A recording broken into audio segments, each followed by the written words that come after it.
o evento.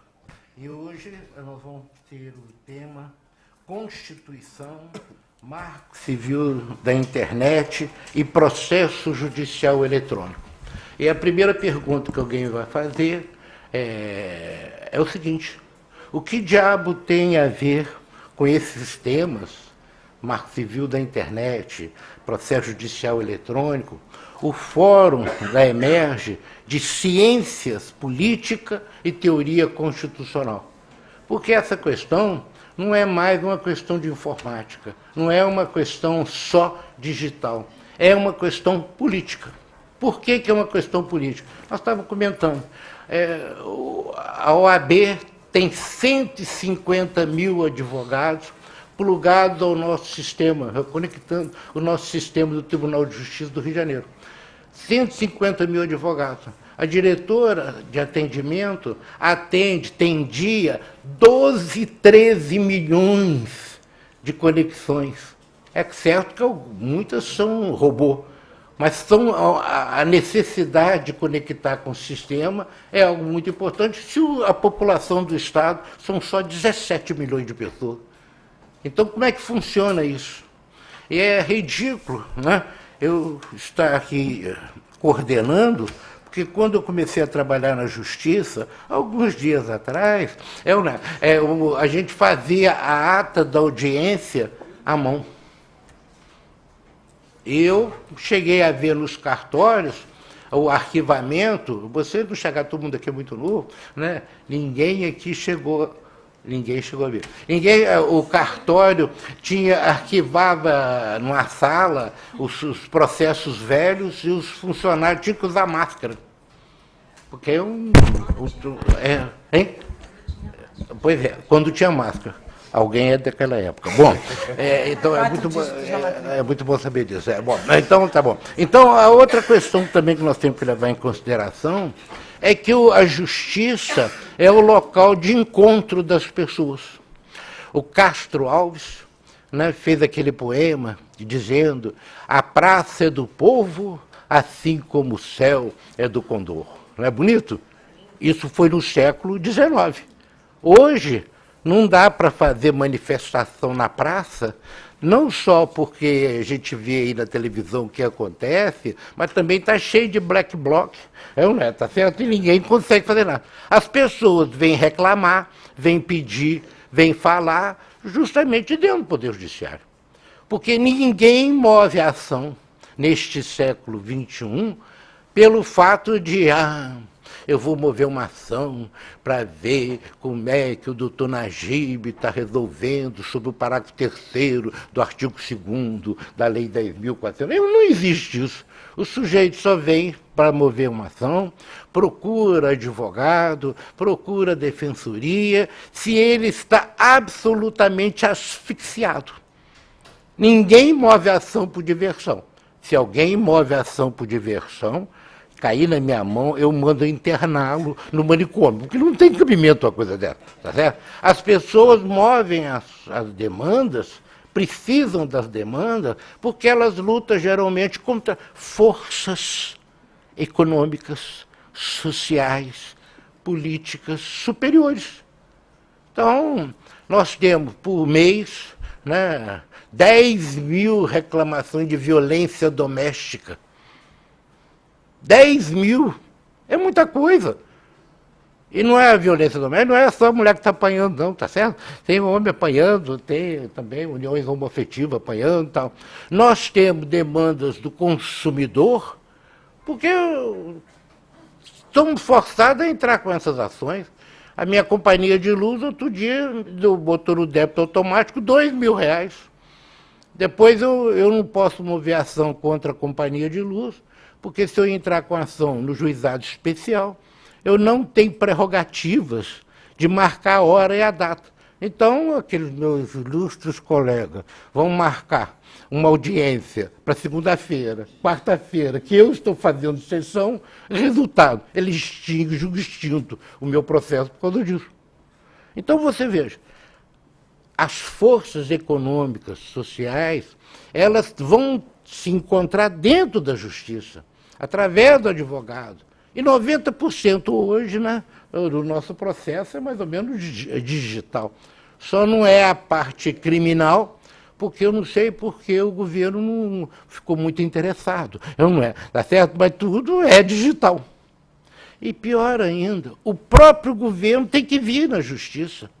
Não só para condenar no crime, para o Ministério Público, mas também tem que vir nas desapropriações, na execução fiscal. 1/3 das nossas ações são execuções fiscais. IPTU, e não sei o quê. Aqui no nosso sistema, a despeito dos esforços da doutora Vila, da doutora Regina Célia, o nosso sistema de execução fiscal, ele é digital, mas ele ainda, por culpa dos governos, não oferece, por exemplo, cobrar aqui de você, eu estou devendo, sou multa de trânsito, eu nem sei que eu estou devendo, eu só vou descobrir no dia da vistoria. E chega na hora da vistoria, praticamente eu sofro uma extorsão. Paga tanto, se eu não pagar, não faz a vistoria. Se eu não fizer a vistoria, o meu carro é apreendido. E não fica bem carro de embargador ser apreendido, não é? Então você veja, precisamos da execução fiscal para permitir a pessoa a se manifestar sobre a sanção que o governo aplica através de multa. Então, esse é o quadro. E para falar sobre isso, eles estão absolutamente habilitados para fazer isso.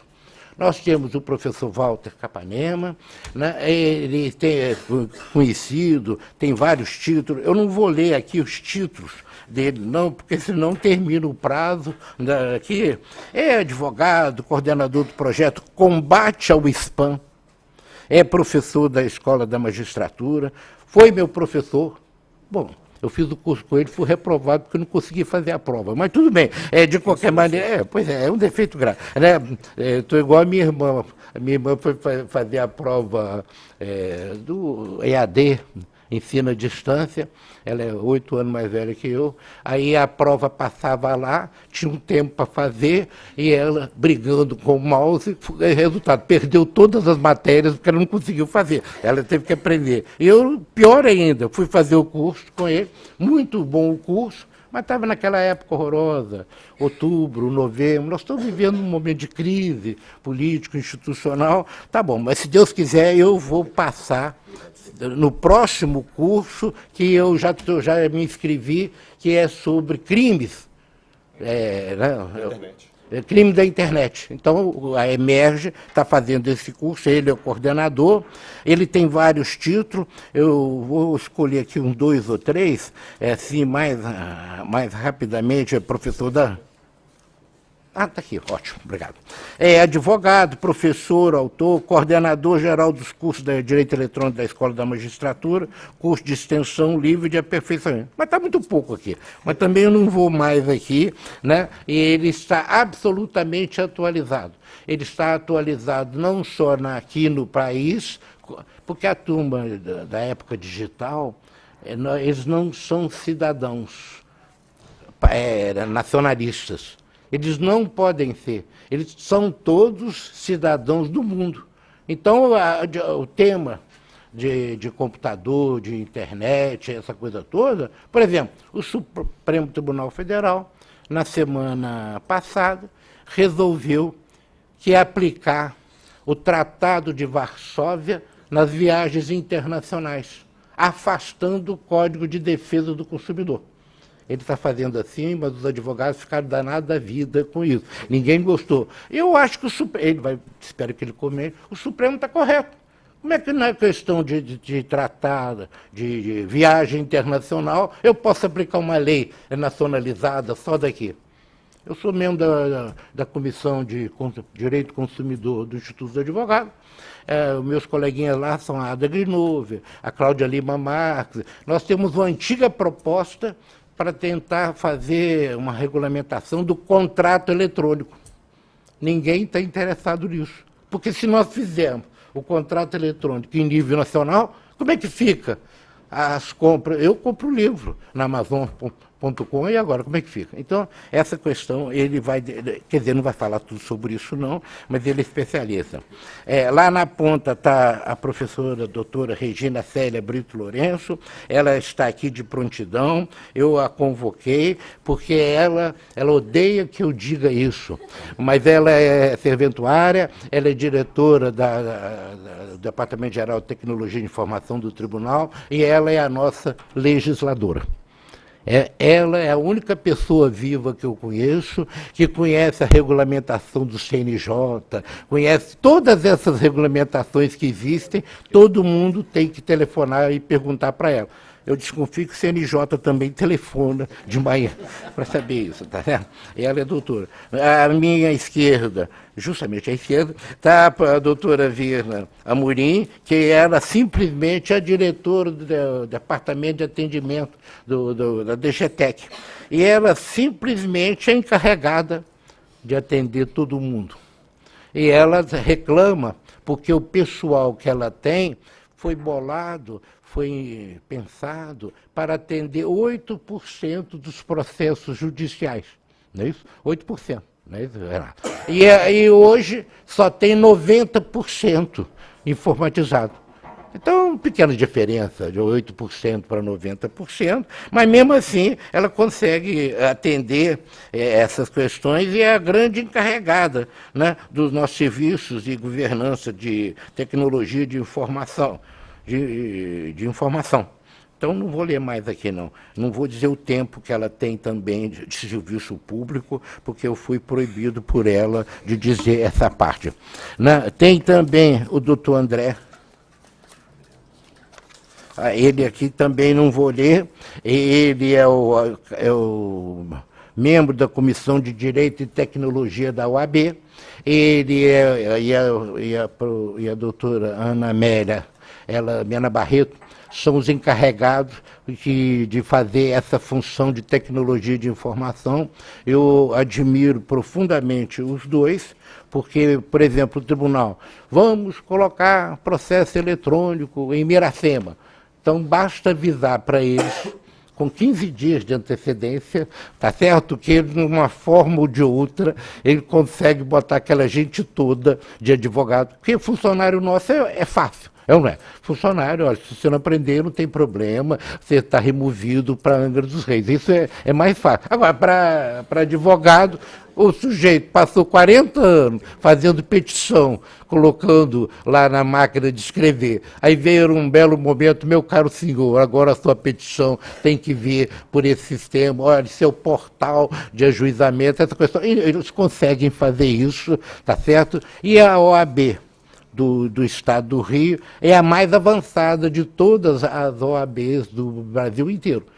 Tem Estado que é muito mais, tribunal que é muito mais informatizado que o nosso, mas o volume que eles têm é muito maior. Mesmo São Paulo, Minas Gerais, não chega perto da gente. Muito bem, chega, já falei demais, e então vamos começar pela ordem que está aqui, e porque o tema é o seguinte.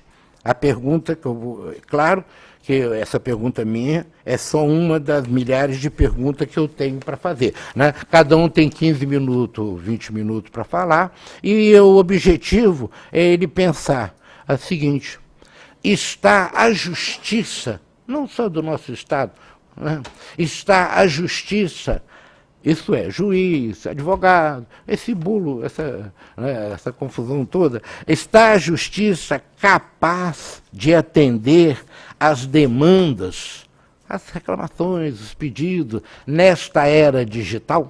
Então, o grande tema é esse. A justiça está habilitada, tem capacidade, o que precisa fazer para ela atender às demandas deste século XXI, desta era digital. Então, o primeiro é o professor Walter Aranha Capanema.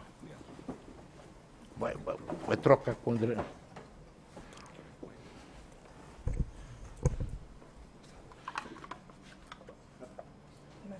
Isso, troca lá,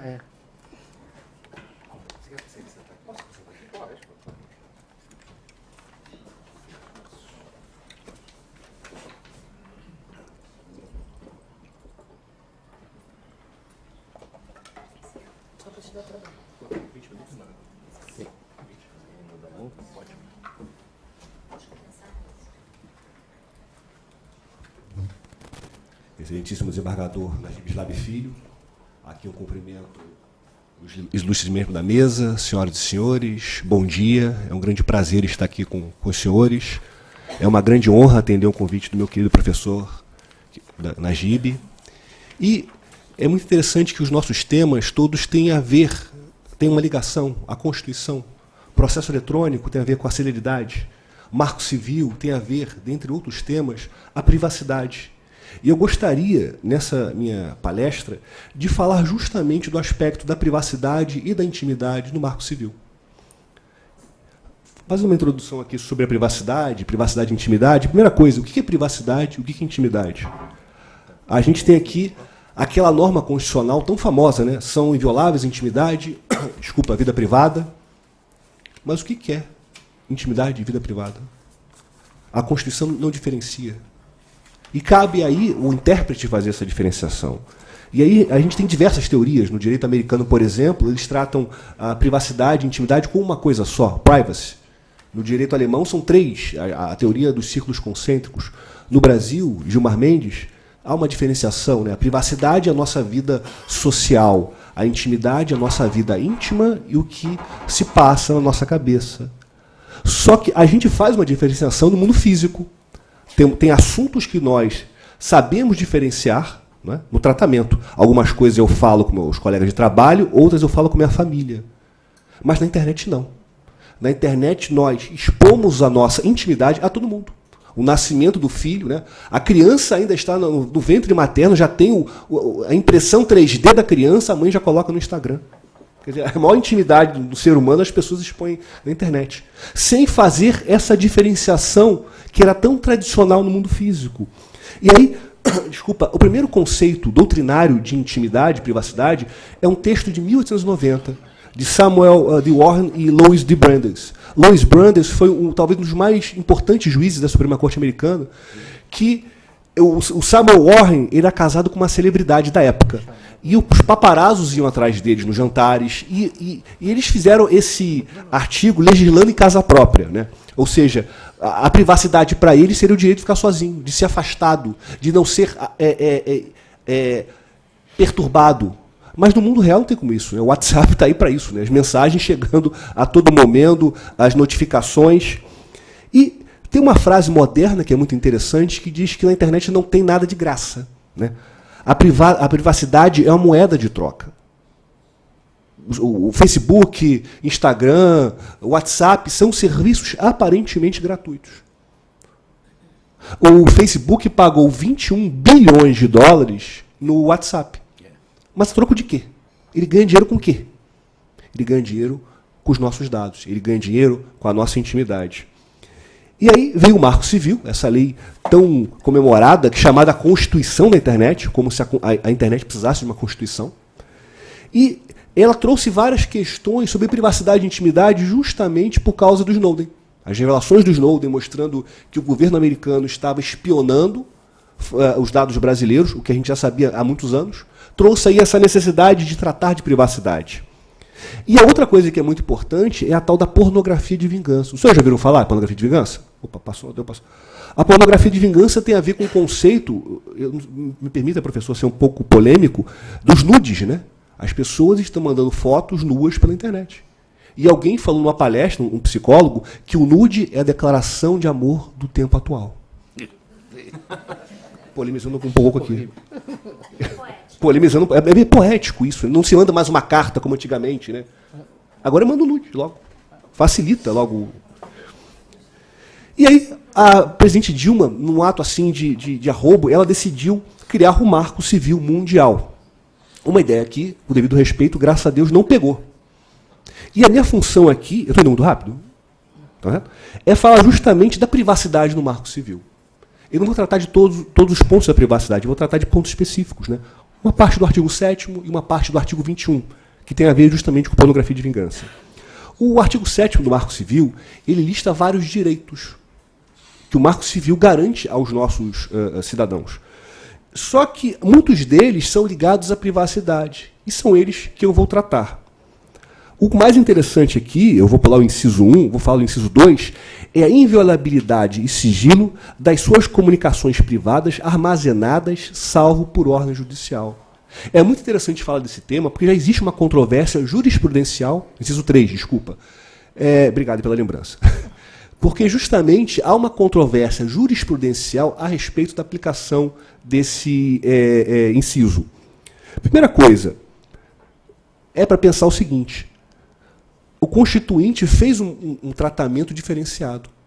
Quando você tem dados em trânsito, em comunicação, a quebra do sigilo das comunicações é por ordem judicial, num processo criminal ou numa investigação criminal.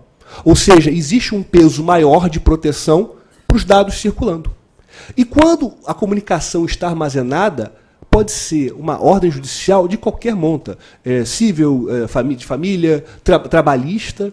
O grande problema é justamente, pense no caso de uma busca e apreensão.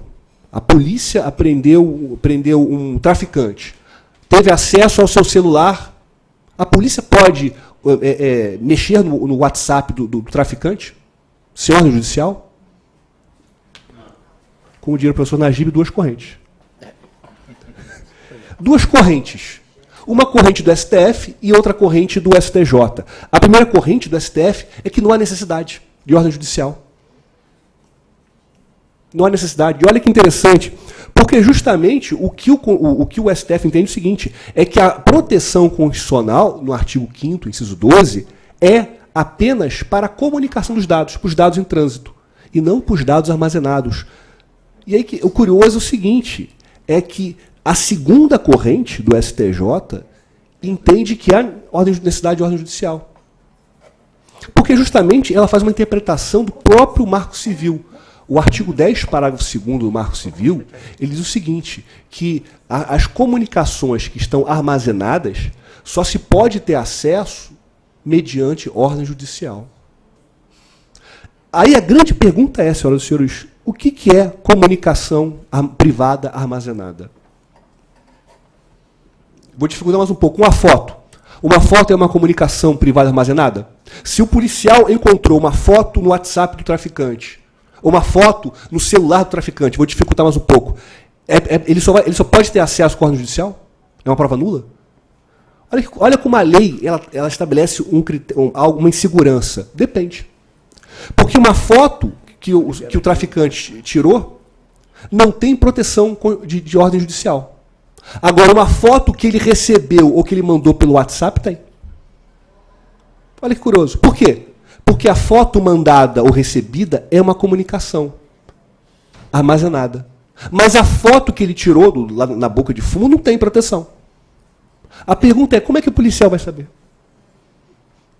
E essa situação de segurança facilita a defesa arguir a nulidade da prova. Olha, não teve ordem judicial, portanto essa prova é nula. Com isso aí, olha como o Marco Civil dificulta.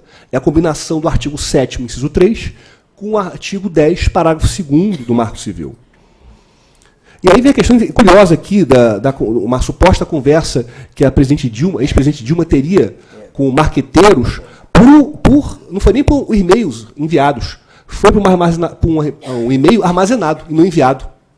Ficava no rascunho do e-mail e era transmitido. E outras pessoas pegavam. Não havia transmissão. E sabe o que é curioso? Quem faz também esse tipo de comunicação é a Al-Qaeda.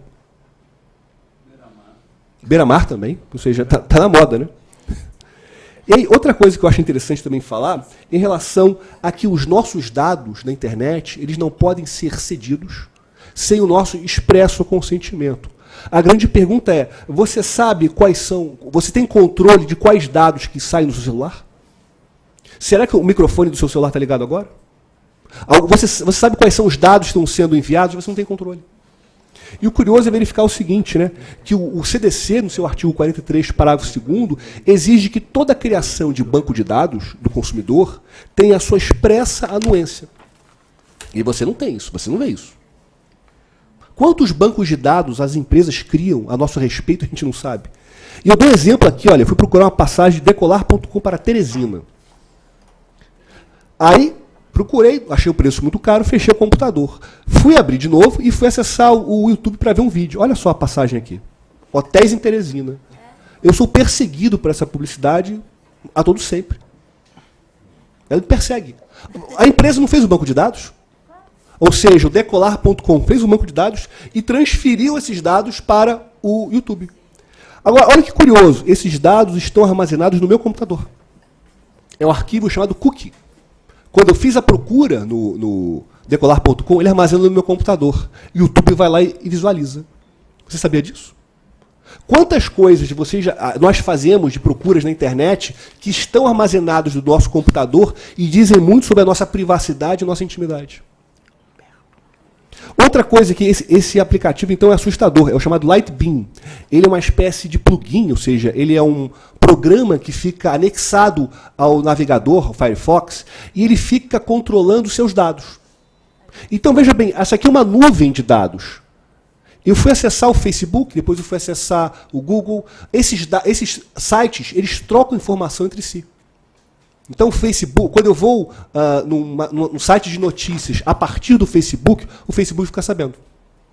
Então, o que dá para perceber é o seguinte, os meus dados circularam por todos esses sites, por todos esses triângulos, sem que eu soubesse. E eu não dei anuência. Olha o Marco Civil sendo desobedecido. Eu não dei anuência. E para assustar mais um pouco, estou assustando muito, porque começar assim, desculpa, começar com mais notícias, existe um plugin para o Chrome chamado Data Selfie. Ele permite monitorar o que você faz no Chrome. Então, se eu fiquei muito tempo olhando um perfil do Facebook, ele fica sabendo. Ele fica sabendo. Então, é o dedo duro. Isso, então, para namoradas, ex-namoradas e esposas e sogras é incrível, né? Então, o que acontece? Eu aqui, deu para ver, ele verificou que eu acessei várias páginas do Facebook que eu fui olhar de amigos meus. Por exemplo, eu fiquei olhando a página do professor Jair Cirino durante 18 segundos. O Facebook sabe isso. E esse aplicativo DataSelf, ele monitora o que o Facebook está fazendo. Então, qualquer coisa que você faz, uma foto que você olha há muito tempo, alguma coisa que você olha há muito tempo, ele fica atento, ele fica olhando. E a gente não sabe disso. O quanto os nossos dados estão sendo olhados. E o Facebook agora, segundo reza a lenda e alguns estudos, ele está deixando o microfone do seu celular ligado. Ele está ouvindo tudo que você está falando. Para quê? Para justamente gerar publicidade com base em coisas que você está falando. Você está falando com a sua esposa no café da manhã alguma coisa que você não postou. Ele vai gerar uma publicidade com base nas palavras que você falou. E não é apenas só ele. Deixa eu botar, eu vou aqui mais adiante. O Google também faz isso. O Google chega ao ponto de guardar a sua voz quando você clica aqui e fala assim, ok, Google. Aí você fala alguma coisa, isso que você falou, a sua voz, fica armazenada.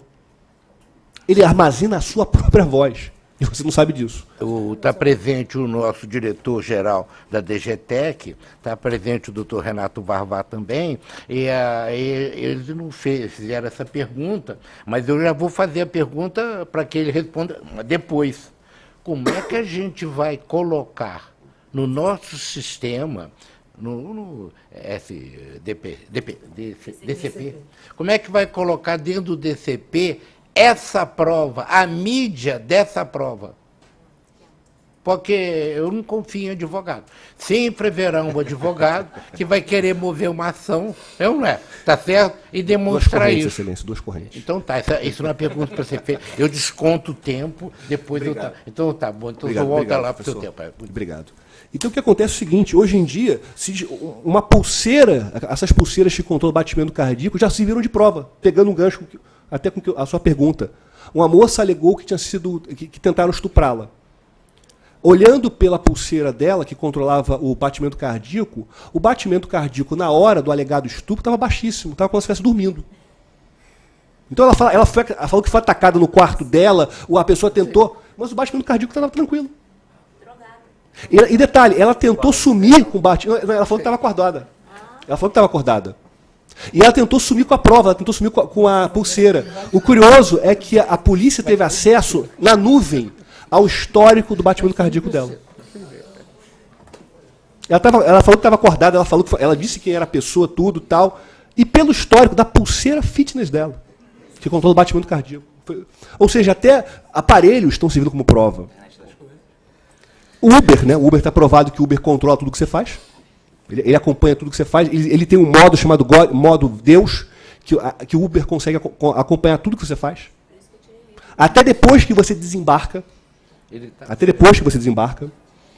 E isso aí permite que nós tenhamos aí o que se chama de publicidade direcionada. Uma publicidade voltada ao consumidor, personalizada, com base nas suas procuras, que você muitas vezes não confidencia com outras pessoas.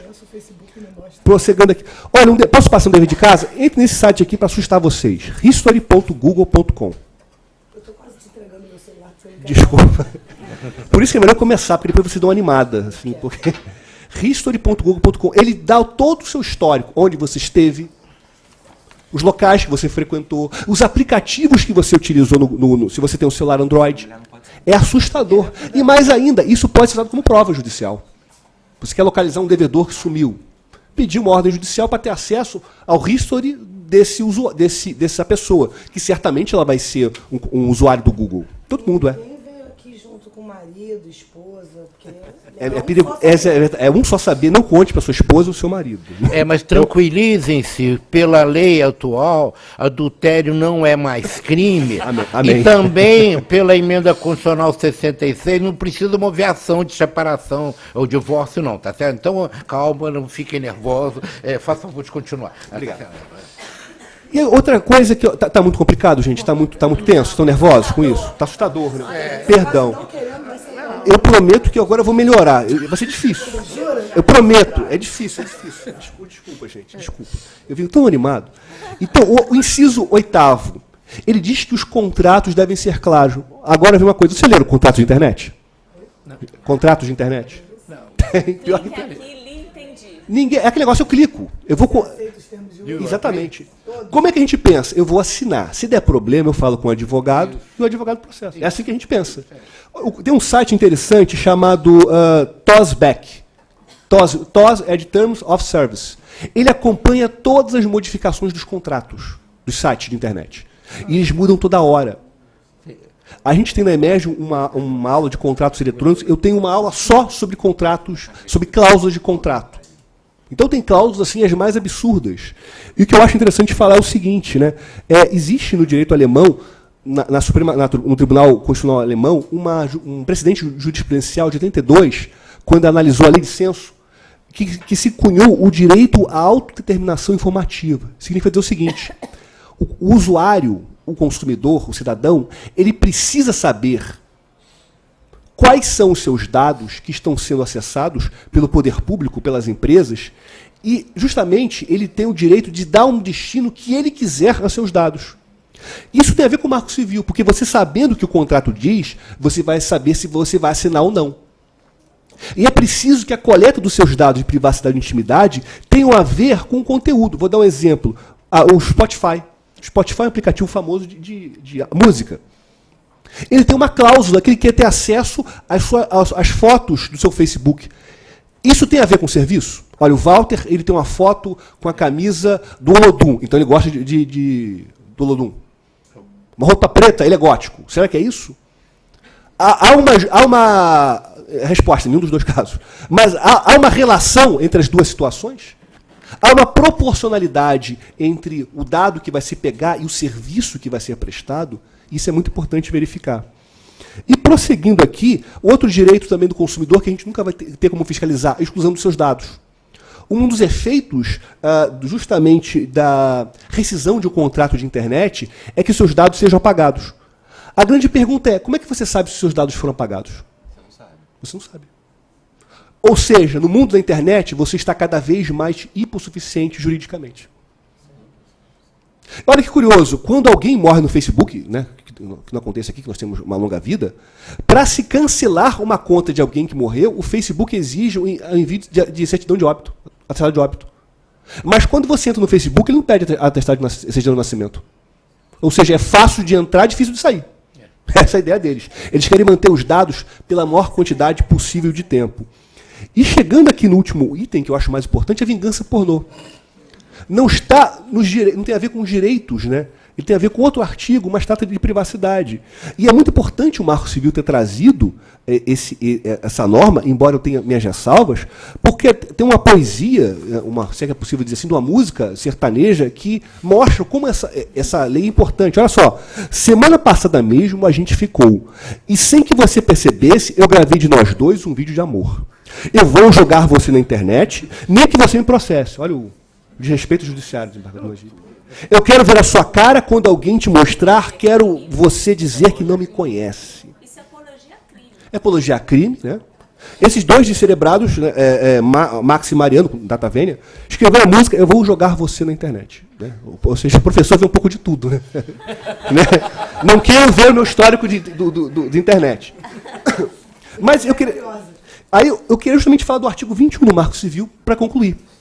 Porque ele diz basicamente o seguinte: quando se joga na internet um conteúdo de pornografia de vingança, ou seja, dados de nudez, vídeos, que obviamente, a maioria dos casos, a vítima vai ser a mulher, porque numa sociedade machista, a mulher flagrada no momento de prazer, de sexo, ela vai ser muito mais julgada do que o homem. Ela vai ser a perdida, o homem não, o homem vai ser o bonitão. Vide o caso da Cicarelli. Era ela o namorado. A Cicarelli ficou como uma perdida. O namorado, ele é o bonitão. Então a gente percebe que há um tratamento diferenciado das pessoas. E na pornografia de vingança, olha que curioso. Se, por exemplo, o site disponibiliza um conteúdo de pornografia de vingança, o que a vítima tem que fazer? A vítima tem que notificar esse site para retirar o conteúdo.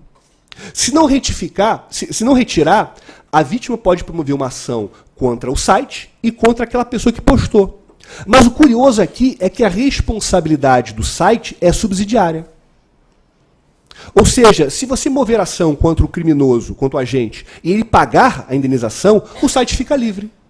Isso não ofende o CDC? Porque eu faço até um esquema aqui. Eu tenho aqui 2 danos. O agente que coloca a foto da moça nua na internet, ele tem uma atitude comissiva. Ele divulga o conteúdo na internet. O site, o provedor de aplicação, segundo a expressão da lei, ele não retira o conteúdo. É uma conduta omissiva, é uma negligência. São duas condutas totalmente diferentes que devem ser punidas diferentes. Eu entendo aqui, e até eu escrevi um artigo sobre isso, eu vou fazer até um merchan da revista Emerge, que eu entendo que o artigo 21 do Marco Civil é inconstitucional. E eu pego até um gancho com o desembargador Nasdib falou em relação àquele caso da bagagem, né? Da bagagem. O entendimento que estava prevalecendo era a aplicação do princípio da vedação do retrocesso. Eu entendo que também seria aplicável aqui, porque o Marco Civil, ao meu ver, ele enfraquece o consumidor na internet, o usuário da internet.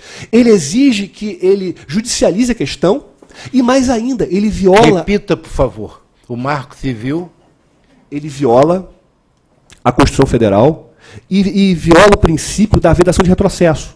Porque ele é uma lei que deixa o consumidor mais fraco. Ele deixa um fornecedor de serviço mais forte. Porque os fornecedores de serviço, eles respondem independentemente, lá no CDC.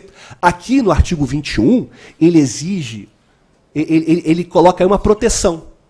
Ele deixa imune. Ele viola o princípio da isonomia. Então, eu entendo aí que os artigos 19 e 21 do Marco Civil ofendem a vedação do retrocesso e ofendem a isonomia. Está no meu artigo, na última revista da Emerge. E, Excelência, eu peço desculpas se eu passei do tempo. E deixo aqui uma frase para a gente pensar. Bem-aventurado o homem que acha sabedoria e o homem que adquire conhecimento. Provérbios 3:13. Muito obrigado.